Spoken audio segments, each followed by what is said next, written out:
جو کچھ کہیں بہرحال تو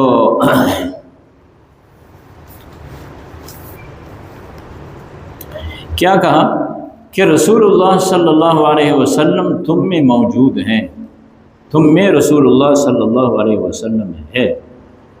لو یطیعکم فی کثیر من الامر، اگر تم لوگوں کے کہنے پہ دنیاوی امور میں رسول اللہ صلی اللہ علیہ وسلم چل پڑے، لعنتم، تم مشکل میں پڑ جاؤ گے۔ رائے تو یہی تھی نا کہ بس ان کے خلاف جانا چاہیے اور جہاد کرنا چاہیے۔ کہا رسول کریم صلی اللہ علیہ وسلم تم میں موجود ہے، دینی اور دنیاوی معاملات میں تم نے رسول اللہ صلی اللہ علیہ وسلم کا اتباع و اطاعت اختیار کرنا ہے۔ تم پہ تو اللہ پاک نے کرم کیا کہ اسی بات پہ جمع رہے، ولیکن اللہ حبب الیکم الایمان، اللہ تعالیٰ نے تمہارے دلوں میں محبوب بنایا ایمان کو اور مزین کر دیا اس کو تمہارے دلوں میں، یہ کفر و فسق اور گناہوں کو تم سے دور رکھا۔ اور یہی لوگ جو ہدایت یافتہ طبقہ ہے صحابہ کا رضوان اللہ تعالی عنہم اجمعین، فرمایا یہی ہے راہ پہ نیک لوگ، یہی ہے ہدایت پانے والے، اور یہ اللہ کے جانب سے اللہ کا فضل ہے۔ جب تک اللہ کا فضل شامل حال نہ ہو تو کچھ نہیں ہوتا، یہ اللہ کا فضل ہے اور اللہ کا انعام ہے۔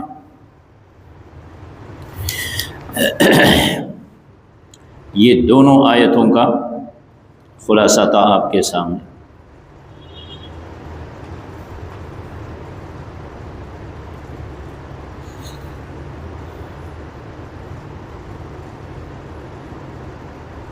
اب ایک بات یہاں پہ میں ایک اور بھی عرض کر دوں، پھر ترجمہ کریں گے۔ پہلی آیت جو ہم نے پڑھی ہے، یعنی چھٹی آیت جو ہے یا ایھا الذین آمنوا ان جاءکم فاسق، تو یہ تو لازم بات ہے کہ یہی آیت کریمہ ولید بن عقبہ کے متعلق ہے، جو گئے تھے واپس آئے تھے اور جنہوں نے رسول اللہ صلی اللہ علیہ وسلم سے کہا تھا کہ مرتد ہو گئے، جس کو قرآن کریم فاسق کہہ رہے ہیں۔ اور صحابہ کرام رضوان اللہ تعالی عنہم اجمعین کے متعلق ہے کہ سارے بخشے ہوئے ہیں اللہ کے، اللہ ان سے راضی ہے، رضوان اللہ تعالی عنہم اجمعین۔ تو یہ بھی تو صحابی ہیں نا ولید بن عقبہ، جن کے متعلق قرآن یہ کہہ رہا ہے۔ پہلی بات تو یہ ذہن میں ہو کہ ولید بن عقبہ پہلے سے اس نے کوئی ایسا کام نہیں کیا ہے جو اس کو فاسق کہا جائے۔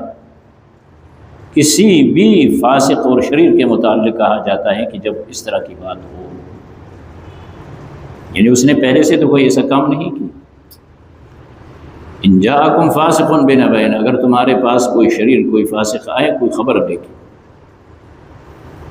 اور دوسری بات یہ ہے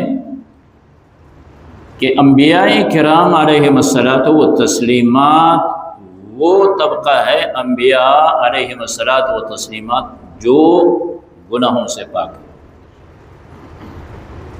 انبیاء کے بعد صحابہ کرام رضوان اللہ تعالی عنہم اجمعین سے گناہوں کا صدور ہے، وہ انبیاء کی طرح پاک تو نہیں ہے، لیکن وہ بہترین لوگ تھے۔ اگر بالفرض والمحال چند صحابہ رضوان اللہ تعالی عنہم اجمعین سے اس طرح کی کوئی گناہ سرزد ہوئی بھی، وہ خود رحمت دو عالم صلی اللہ علیہ وسلم کے خدمت اقدس میں حاضر ہو کر کہتے ہیں کہ ہم پہ سزا نافذ کیا جائے، یا اپنے آپ کو مسجد نبوی کے ستونوں سے باندھتے ہیں جب تک اللہ تعالی ہمارا توبہ قبول نہیں کرتا، ہم سے غلطی ہو گئی، تاکہ اللہ ہمیں معاف کر دے، ہم پاک ہو جائے۔ اس لیے پھر اس کو اٹھائے ہوئے نہیں پھرنا ہے کہ صحابی کو بھی تو قرآن نے یوں کہا۔ وہ ہستیاں ہیں کہ اگر ان میں سے چند اصحاب سے کبھی کسی موقع پہ کچھ اس طرح کی غلطی ہوئی، ایسے بھی ہیں کہ رسول اللہ صلی اللہ علیہ وسلم کی خدمت اقدس میں آ کے بیٹھتے ہیں، بولتے ہیں یا رسول اللہ بس ہم سے یہ ہوا، ہم جہاد میں نہیں آ سکے۔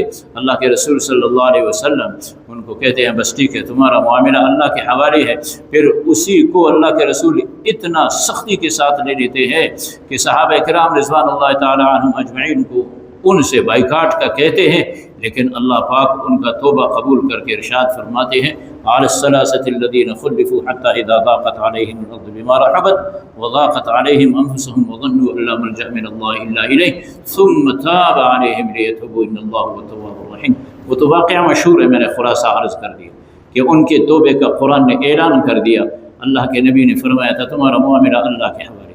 تو کبھی کبھار اگر اس طرح شاذ و نادر کسی صحابی سے کسی موقع پہ کچھ ہوا تو انہوں نے اللہ کے رسول کے خدمت میں حاضر ہو کر گڑ گڑا کر ندامت کے آنسو بہا کر اللہ تعالیٰ سے اپنے گناہ معاف فرمائیے کہ ہمیں معاف کرو۔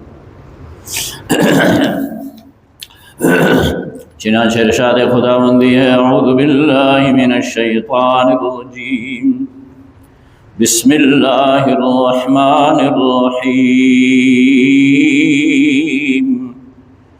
یا ایہا الذین آمنوا اے ایمان والو ان جاءکم فاسقون اگر آئے تمہارے پاس کوئی شریر بنبئن کوئی خبر تمہارے پاس لے آئے فتبینوا تحقیق کر لو ان تصیبوا قوما بجہالہ بغیر تحقیق کے قدم اٹھاؤ گے تو کہیں ایسا نہ ہو کہ تم جہالت کے مارے کسی قوم پہ پہنچو فتصبحوا علی ما فعلتم نادمین پھر کل کو تم اپنے کیے پہ نادم بنو۔ وَاعْلَمُوا أَنَّ فِيكُمْ رَسُولَ اللَّهِ جان لو کہ اللہ کے رسول صلی اللہ علیہ وسلم تم میں موجود ہے۔ لو یطیعکم اگر وہ تمہارا کہنا مان لے، اگر رسول اللہ صلی اللہ علیہ وسلم تمہارا کہنا مان لے فی کثیر من الامر بہت سی باتوں میں، دنیاوی باتوں میں اگر پیغمبر خدا تمہارا کہنا مان لے لعنتم تو تم مشکل میں پڑ جاؤ گے۔